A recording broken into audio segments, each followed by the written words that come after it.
I guess now we just have to figure out how we're going to get back to putting more of those chances in. I guess that makes me sound selfish that we're scoring enough goals to win games, but we leave a lot of chances on the field because we create a bunch.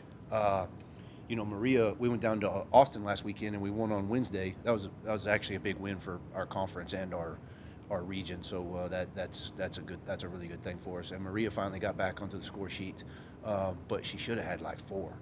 And then like you said, two new goal scorers on Saturday night.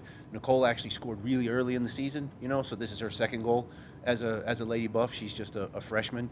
A couple years ago she was committed to Midwestern, and I don't really know exactly what happened there that fell apart and she landed with us. But I think she actually really enjoyed scoring against them because whatever led her here instead of there, it was the right thing for her. You know what I mean? Because she's so happy here.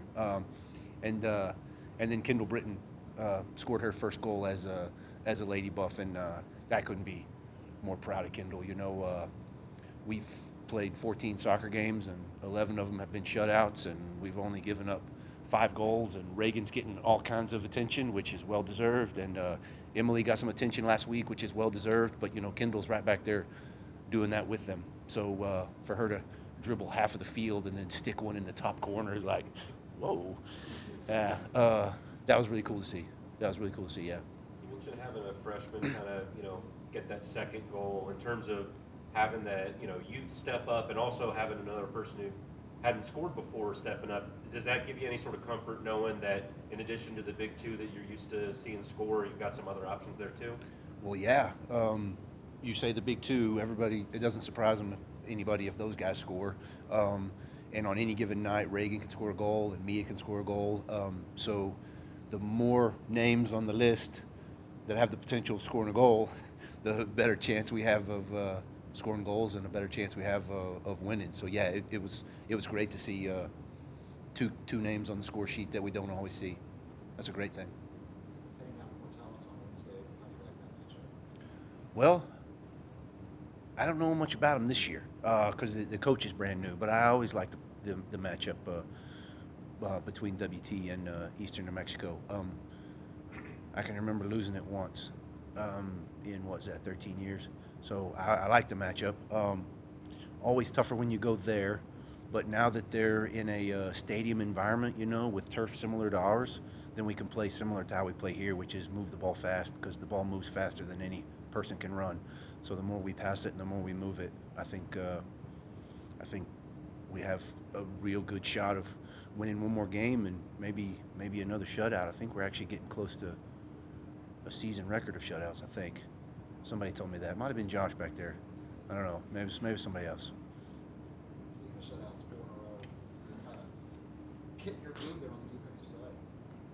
Yeah, I mean, defending is a team effort. I mentioned Emily and I mentioned Kendall and there's a kid named Mandy that's been back there with them for most of the games. Sometimes I move her into midfield, and then we played another freshman against St. Edwards and against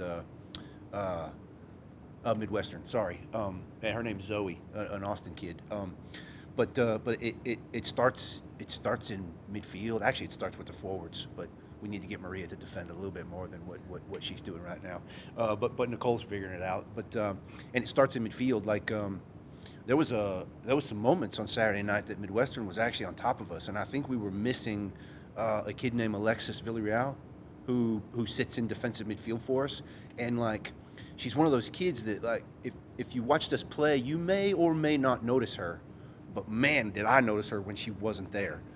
So her ankle is about that big, and she didn't feel well, so she just stayed home on Saturday night to not get any of her teammates sick. So I'm really excited to have her back in Portales. But and then the further you go back, the less mistakes you can make.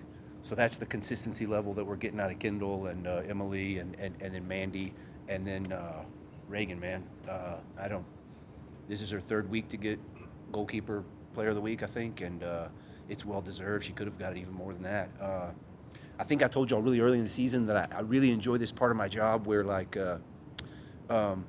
these girls show up and they're like little girls, and they leave here in 4 or 5 years and they're women, Y'all remember me telling you that? I'm watching Reagan do that. That's what I'm watching. I'm just watching her grow up right in front of my eyes, and she's always had the athletic ability to make saves, but now she has this piece, and yeah, I don't even know what I don't know what her ceiling is yet. It's really fun to watch. You kind of touched on that. I mean, you kind of talked about those younger athletes getting or finding back the net and how exciting that is. What is it like watching their teammates react to seeing them get a goal when it doesn't really happen or hasn't happened a lot for them so far? Oh, the players on the bench and the players on the field went crazy. Yeah. They went nuts for Kendall because they know what she means to our team and what she brings to our environment. You know, so to watch her, like I said, dribble that far, and soccer, I think, more than any other team sport, is like a player's game.